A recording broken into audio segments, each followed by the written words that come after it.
আসসালামু আলাইকুম। গত শুক্রবারও এই সময়ে মাইলস্টোন স্কুলের ছাত্রছাত্রীরা তাদের বাবা মার কোলে ছিল। আজকে তাদের কোলে তাদের প্রিয় সন্তানগুলো নেই। আমি আমার সন্তানকে যেরকম আদর করে সোহাগ করে নিজের বুকের ভিতরে আগলে ধরে রাখি, তারাও কিন্তু তাদের সন্তানদেরকে এইভাবে বুকে আগলে ধরে রাখে। আজকে মাইলস্টোনের যে দুর্ঘটনা ঘটেছে, এটা আসলে খুবই মর্মান্তিক, কোনো মতেই মেনে নেওয়ার মতো না।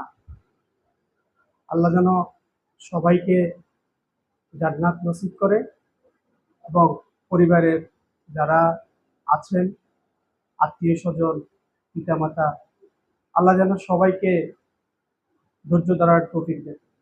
সবাই তাদের জন্য দোয়া করবেন এবং তাদের পরিবার পরিজন যেন ধৈর্যশীলভাবে থাকতে পারে, তাদের জন্য দোয়া করবেন।